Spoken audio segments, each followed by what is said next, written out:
Latest எபிசோடுகளை விளம்பரங்களே இல்லாமல் காணுங்கள். உன்னை நான் ராணி ராணி ராணி மாதிரி வச்சு காப்பாத்துவேன். ப்ளீஸ் மித்ரா, என் காதல ஏத்துக்கோ மித்ரா, ப்ளீஸ்.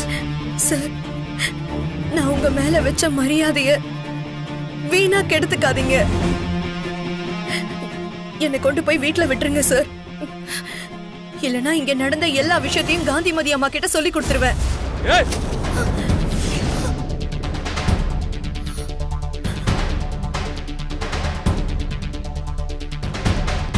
நீ காந்திமதி அம்மா கிட்ட சொல்லு, இல்ல வேற யார்கிட்ட சொல்லு.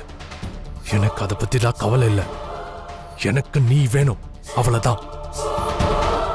அதுக்காக நான் என்ன வேணா செய்வேன். ஏன் என் உயிரை கொடுத்தாவது உன்னை நான் அடைஞ்சே தீருவேன்.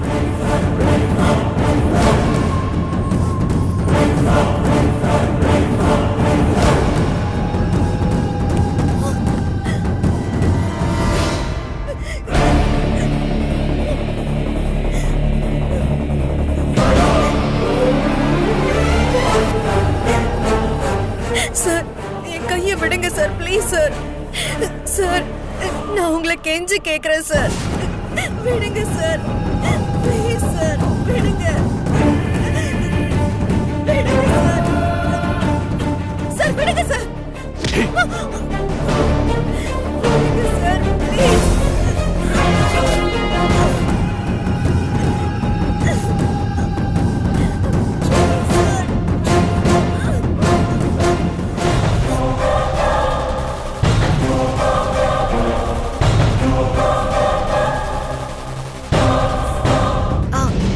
சார், சார், நீங்க ராங்கான ரூட்ல போயிட்டு இருக்கீங்க. ராங்கான ரூட்டா? இந்த வழியில போனா தானே நம்ம வீட்டுக்கு போய் சேர முடியும். ஐயோ இல்ல சார், நாம அந்த பாதையை தாண்டி வந்துட்டோம். இதுக்கு முன்னால ஒரு ரைட் எடுத்து போயிருக்கணும் சார். ஆமா இல்ல, அந்த ரைட் எடுத்து தான் போயிருக்கணும். ஏதோ மீட்டிங் நினைப்பிலே மிஸ் பண்ணிட்டேன். சாரி மித்ரா, நான் வண்டியை திருப்பிடுறேன். No problem sir.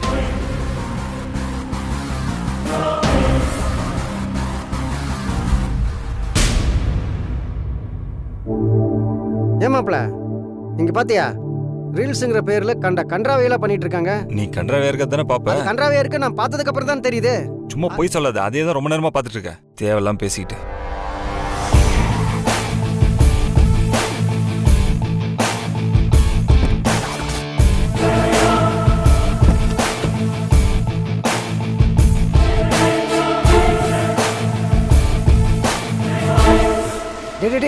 எங்கடா போற? விடுமாம் சார், கார்த்திக் வரான். இவன் முகத்தெல்லாம் பார்க்கறதுக்கு எனக்கு பிடிக்கல. இங்க என்னன்னா தேவையில்லாம அவங்ககிட்ட பேச வேண்டியது வரும். நான் உள்ள போறேன், இங்கே இரு. நீ போகணும் தான் அவனும் எதிர்பார்ப்பான். அவன் மித்ராவை ட்ராப் பண்ண வந்திருக்கான்னு நினைச்சியா? உன்னை கடுப்பாத்த தான் வந்திருக்கான். மித்ரா, கொடுங்க மித்ரா. ஐயோ, நான் எடுத்துட்டு வரேன். பரவாயில்ல சார், நானே எடுத்துட்டு போறேன். ஏன் மித்ரா, உங்க பொருளை நான் தொடக்கூடாதா? இல்ல சார், நான் அதுக்கு சொல்லல. நீங்க ஏன் இந்த பொருளெல்லாம் எடுத்துக்கிட்டு? அட பரவாயில்ல மித்ரா, ஒரு பையாவது கொடுங்க, நான் எடுத்துட்டு வரேன். ஐயோ இல்ல, பரவாயில்ல சார், கொடுங்க. பரவாயில்ல பரவாயில்ல மித்ரா, கொடுங்க கொடுங்க. தேங்க்ஸ் மித்ரா, இப்பயாச்சும் கொஞ்சம் உங்க சுமைய எனக்கு ஷேர் பண்ணி கொடுத்தீங்க சார். வாங்க சார்.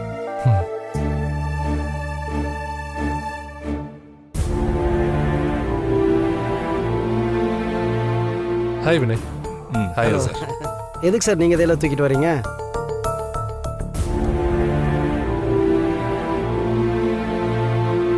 என்ன பண்றது, நீங்க பண்ண வேண்டியதெல்லாம் நான் பண்ணிட்டு இருக்கேன். மித்ராவை பாருங்க, வேகாத வெயில்ல அலைஞ்சு திங்ஸ் எல்லாம் வாங்கிட்டு வந்திருக்காங்க. நீங்க ஹாயா வீட்டில் உட்காந்து அரட்டை அடிச்சிட்டு இருக்கீங்க. உங்களுக்கு மித்ராவோட வேல்யூ தெரியல. இந்த மாதிரி பொண்ணு உங்களுக்கு கிடைச்சதுக்கு நீங்க கொடுத்து வச்சிருக்கணும். ஆக்சுவலா ஃபேமிலினா ஒருத்தருக்கு ஒருத்தர் ஹெல்ப் பண்றது தானே வினய். கணவன் மனைவிக்கு உதவி பண்ணும், மனைவி கணவனுக்கு உதவி பண்ணும். இது கூட தெரியாம இருக்கீங்களா வினய்?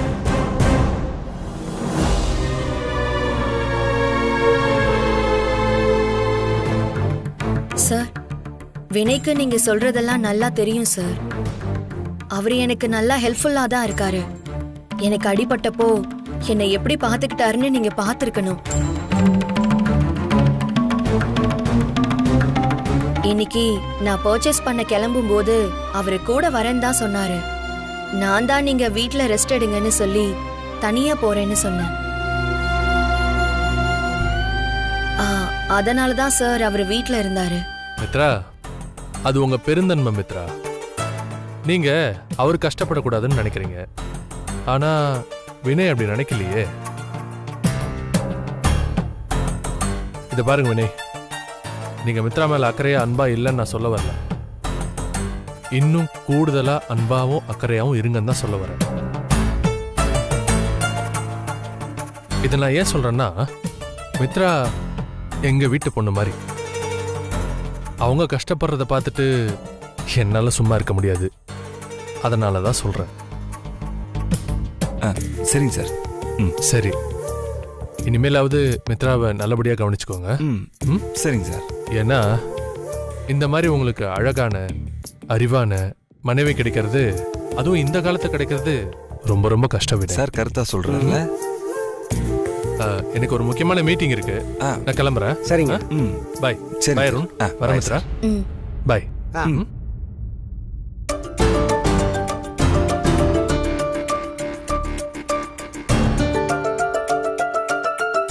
கார்த்திக் சார் ரொம்ப மாறிட்டாருல்ல. முதலெல்லாம் முதலாளி மாதிரி நடந்துப்பாரு. இப்போ நம்ம குடும்பத்துல ஒருத்தர் மாதிரி ரொம்ப ஹெல்ப்ஃபுல்லா இருக்காரு. பாருங்க, ஆபீஸ்ல ஒரு முக்கியமான மீட்டிங் இருக்கும்போது கூட வழியில பார்த்த என்ன வீடு வரைக்கும் டிராப் பண்ணிட்டு போறாரு. இதுக்கெல்லாம் ரொம்ப பெரிய மனசு வேணும்.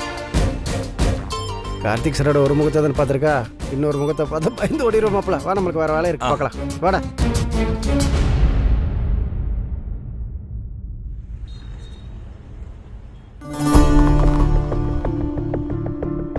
நீ தப்பு பண்ணிட்ட மச்சான். நீ யோசிச்சு பண்ணிருக்கணும். என்னடா பண்ணிருக்கணும்? லட்டு மாதிரி உனக்கு ஒரு வாய்ப்பு அமைஞ்சதுல, அவளை அப்படியே நம்ம கெஸ்ட் ஹவுஸ் கூட்டிட்டு போய் நீ நினைச்சதை முடிச்சிருந்தனா இவ்வளவு பிரச்சனை இருந்திருக்காது. என்னமோ விக்ரமன் படம் ஹீரோ மாதிரி வீட்டுல கொண்டு போய் விட்டுட்டு டாட்டா காட்டிட்டு வந்திருக்கேன். உனக்கு இன்னும் மித்ராவை பத்தி தெரியலடா. அத்தா இப்படி எல்லாம் பேசிட்டு இருக்க. மித்ரா வானத்துல இருந்து குதிச்சா வந்தா? எல்லா பொண்ணுகளும் இந்த விஷயத்துல ஒண்ணுதான் மச்சான். இல்ல இல்ல மச்சான், அங்கதான் நீ தப்பு கணக்கு போடுற. மித்ரா அந்த மாதிரி பொண்ணு இல்லடா. நீ சொன்ன மாதிரி மட்டும் நான் செஞ்சிருந்தேன்னு வெய்ய, மித்ரா என் மூஞ்சில காரி துப்பிருப்பான். கட்டின புருஷனை சந்தேகப்பட்டுட்டான்னு சொல்லி இத்தனை வருஷமா அலைய விட்டுட்டு இருக்காடா அவ. இந்த விஷயத்துக்கு அவ அடங்குவான்னு நினைக்கிறியா? மித்ராவை இப்படி அடையிறது என்னோட நோக்கம் இல்ல மச்சான். இதுதான் அவகிட்ட எனக்கு வேணும்னா இந்த 6 வருஷத்துல அவகிட்ட நான் அதை எப்பயோ பண்ணிருப்பேன். எனக்கு அவளை ஜெயிக்கணும். மனசார அவ என்ன விரும்பி கல்யாணம் பண்ணிக்கணும். என் பொண்ணுக்கு அம்மாவா எங்க வீட்டுக்குள்ள வரணும். அது மட்டும் இல்ல, அது என்ன? மித்ரா அந்த வினைய வேண்டாம் தூக்கி எறிஞ்சிட்டு என் பின்னாடி வரணும். இப்போ அதான் எனக்கு முக்கியம். இந்த விஷயத்துலயாவது நான் அவனை ஜெயிக்கணும். அதுக்கு அவனை பத்தின தப்பான அபிப்பிராயங்களை மித்ரா மனசுல உருவாக்கணும். அவளே அவனை வெறுத்து ஒதுக்குற மாதிரி பண்ணணும். அதுக்காக தான் யோசிச்சு யோசிச்சு யோசிச்சு ஒவ்வொரு காயா நகர்த்திட்டு இருக்கேன். இந்த ஆடு புலி ஆட்டத்தோட முடிவுல கண்டிப்பா மித்ரா நான் தான் வேணும், வினை வேண்டான்னு முடிவெடுப்பா. மித்ரா அந்த மாதிரி ஒரு முடிவை நான் எடுக்க வைப்பேன். ஆனா இதுக்கெல்லாம் பின்னாடி நான் தான் இருக்கேன்னு கடைசி வரைக்கும் யாருக்கும் தெரியக்கூடாது. புரியுதா? ஓகே மச்சான், நீ நினைச்சது கண்டிப்பா நடக்கும்.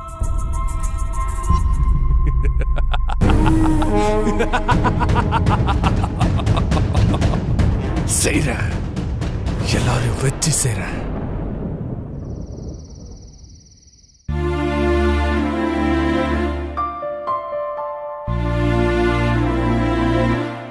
விக்ரம் இந்தா.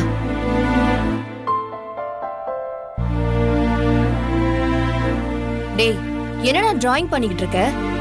உனக்கு எப்பவும் இதே வேலையா போச்சு. ஹோம்வொர்க் பண்ணுன்னு சொல்லிட்டு போனா நீ என்னமோ டிராயிங் பண்ணி வச்சிருக்க.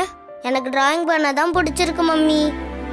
எனக்கு என்ன பிடிக்குதோ அதை செய்யதான் டாடி சொல்லியிருக்காரு. சும்மா அவர் மேலேயே சாக்கு சொல்லாத. உனக்கு பாட புத்தகத்தை பார்த்தாலே கசக்குது. அதான் லேசியா இருக்குன்னு படம் வரைய ஆரம்பிச்சிட்ட. அப்போ டிராயிங் பண்ணக்கூடாதுன்னு சொல்றியா? பண்ணலாம்டா, தப்பே இல்ல. ஆனா அதுக்குன்னு டைம் ஒதுக்கி பண்ணணும். எந்நேரமும் டிராயிங்கே பண்ணக்கூடாதுல்ல.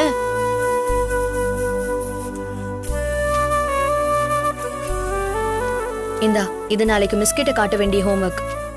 இத முதல்ல முடிச்சிட்டு நீ அப்புறமா டிராயிங் பண்ணு. Okay mummy. நீயே சொல்லு, அப்பா அம்மா பண்ற காரியமா அது?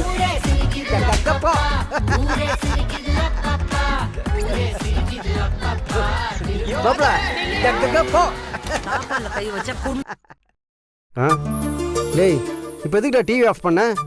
யோ இந்திரியா, முதல்ல இந்திரியா. என்ன என்ன உனக்கு காமெடி பார்க்குற நேரமா அது? நானே செம்ம கட்டுப்புல இருக்கேன். நீ என்னடா கேட்க சிரிச்சுட்டு உட்காந்துருக்க? யோ, ஒருத்தன் என்ன மூட்ல இருக்கான்னு உனக்குலாம் புரிஞ்சிக்கவே தெரியாதா? ஏண்டா லூசாடா நீ? நான் காமெடி படம் பார்க்கறதுக்கும் நீ எந்த மூட்ல இருக்கங்கிறதுக்கும் என்னடா சம்பந்தம்? நீ உம்முன்னு இருந்தா நான் அதுக்கு உம்முன்னு இருக்கணுமா? ஆமா, இருக்கணும் தான். சரி, நீ எதுக்காக இங்க இருக்க? எனக்கு நல்லது பண்ணணும், எனக்கு ஒரு நல்லது நடக்கணும் தானே இங்க இருக்க. அதுக்கு என்ன பண்ணணுமோ அதை பண்றதை விட்டுட்டு நீயே நம்ம கோமாளி மாதிரி டிவியை பார்த்து சிரிச்சிட்டு இருக்க. டேய், நான் சிரிக்கிறதுக்கும் உனக்கு நல்லது பண்றதுக்கும் என்னடா சம்பந்தம் இருக்கு? இப்போ என்னடா பிரச்சனை உனக்கு? ஏன் டென்ஷன் ஆகுற? எல்லாமே ஸ்மூத்தா தான் போயிட்டு இருக்கு. யோ லூசா, நீ எங்கேயா ஸ்மூத்தா போயிட்டு இருக்க? அந்த கார்த்திக் வர வர ரொம்ப எல்லாம் மீறி போயிட்டு இருக்கான். அதை தடுக்கிறதுக்கு ஏதாவது ஐடியா பண்ணாம எல்லாமே நல்லா போயிட்டு இருக்குன்னு சொல்ற. டேய், அவனை தடுக்கணும்னா அவனை பத்தி நான் உண்மையை வெளியில சொல்லணும். அந்த உண்மையை சொல்லணும்னா நம்ம கிட்ட ஆதாரம் வேணும். அந்த ஆதாரம் நம்ம கிட்ட இல்ல. இதை பத்தி ஏற்கனவே பேசிட்டோம்டா, திரும்ப அதையே பேசிட்டு இருக்க. இதை பாரு, அவனை மாட்டி விடுறக்கான நேரம் நமக்கு வரும். அது வரைக்கும் வெயிட் பண்ணு. யோ, நேரெல்லாம் வராதியா. அந்த நேரத்தை நாம தான் உருவாக்கணும். அந்த கார்த்திக் எப்ப நம்ம கிட்ட கையும் களுமா மாட்டுவான்னு வெயிட் பண்ணிட்டே இருந்தோன்னு வை, பிரச்சனை எல்லாம் மீறி போயிட்டே இருக்கும். அதுக்கு முன்னாடி நம்ம மித்ரா கிட்ட கார்த்திகை பத்தி சொல்லி அவளுக்கு எப்படியாவது ஜாக்கிரதையா இருக்க சொல்லணும். போய் சொல்லு போ. நான் சொல்லிட்டே இருக்க, நீ பாட்டுக்கு சொன்னதே சொல்ற. நான் போய் மித்ரா கிட்ட இந்த கார்த்திக் ஃப்ராட பத்தி சொன்னா அவன் நம்புவாளா? நம்ப மாட்டாடா. ஏன் நாம சொன்னா அவன் நம்ப மாட்டலா? நம்ம மேல அவளுக்கு நம்பிக்கை இல்லையானே? டேய், நான் அப்படி சொல்லடா. நம்ம மேல எவ்வளவு நம்பிக்கை வச்சிருக்காளோ அதே அளவுக்கு நம்பிக்கை கார்த்திக் மேலே வச்சிருக்கா. என்ன பண்ண சொல்ற? ஓ, அப்போ மித்ரா என்னையும் அந்த கார்த்திக்கு சமமா பாக்குறான்னு சொல்ல வரியா? யோ, மித்ராக்கு நானும் அவனும் ஒன்னாயா? ஐயோ, இவன் வேற ஒருத்தர் அண்டாவை கேட்டா குண்டாவை கொடுத்த கதையா பேசிட்டு இருக்கான். மாப்பிள்ள, நான் அந்த அர்த்தத்துல சொல்லடா. அப்புறம் எந்த அர்த்தத்திலயா சொல்ற? யோ, நீ எல்லாம் ஒரு ஆள்னு உங்ககிட்ட வந்து நான் ஐடியா கேட்ட பாரு, என்ன சொல்லணுயா? இதுதான் யாருக்கிட்டையும் எப்போ எதுக்காகவும் ஐடியா கேட்கக்கூடாதுன்னு சொல்றது. இங்க பாரு மாம்சே, மித்ரா என்ன நினைச்சாலும் பரவாயில்ல, நான் இப்ப அந்த கார்த்திகை பத்தி மித்ரா கிட்ட சொல்ல தான் போறேன். அவ என்ன வேணா முடிவு பண்ணிக்கிட்டோம், புரியுதா?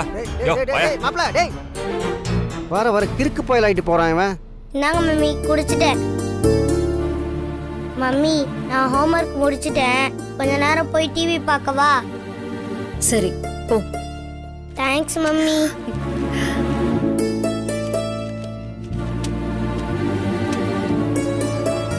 மித்ரா, உங்ககிட்ட கொஞ்சம் பேசணும். சொல்லுங்க வினய், என்ன பேசணும்? மித்ரா, நான் இப்போ உங்ககிட்ட சொல்ல போற விஷயத்த நீ நம்புவியா இல்லையான்னு எனக்கு தெரியல. ஆனா நான் சொல்ல போறது சத்தியமா உண்மை மித்ரா. என்ன ஆரம்பத்துல இருந்து இவ்ளோ பீடிகை போடுறீங்க? முதல்ல என்ன விஷயம்னு சொல்லுங்க, அதுக்கப்புறம் நம்பலாமா வேண்டாமான்னு முடிவு பண்ணிக்கலாம். மித்ரா, நீ நம்பிட்டு இருக்க அளவுக்குலாம் அந்த கார்த்திக் ஒன்றும் நல்லவனா இல்லை மித்ரா. நாம அன்னைக்கு கார்ல வந்துட்டு இருந்தப்போ ஒரு லாரி வந்து மோதிச்சுல, அந்த ஆக்சிடென்ட் கூட எதேச்சியா நடந்ததில்ல மித்ரா. நம்மளை சாகடிக்கணும்னு அந்த கார்த்திக் பிளான் போட்டு ஆக்சிடென்ட் பண்ணது. என்ன சொல்றீங்க வினய்? அவர் எதுக்காக நம்மள சாகடிக்கணும்? அது அது நான் தேன்மொழியை கல்யாணம் பண்ணிக்காம போயிட்டேன்ல, அந்த கோவத்துல தான் பண்ணியிருப்பாருன்னு நினைக்கிறேன். அது மட்டும் இல்லை மித்ரா, மித்ரா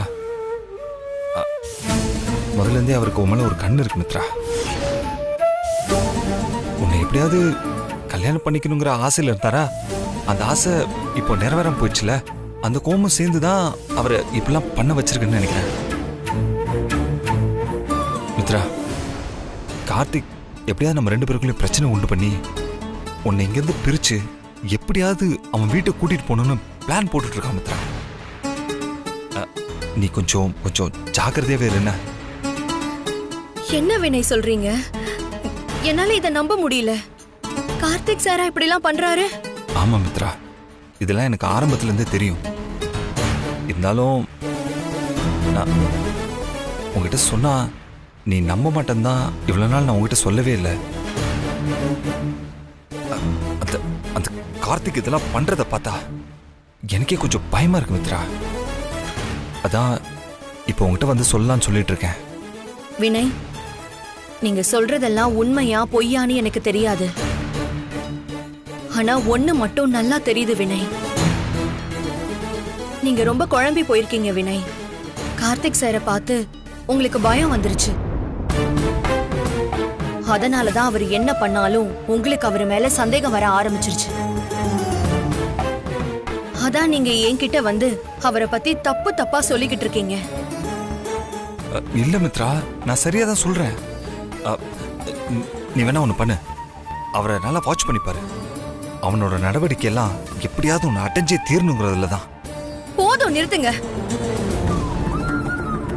நான் உங்களோட வைஃப், அத மனசுல வச்சுக்கோங்க.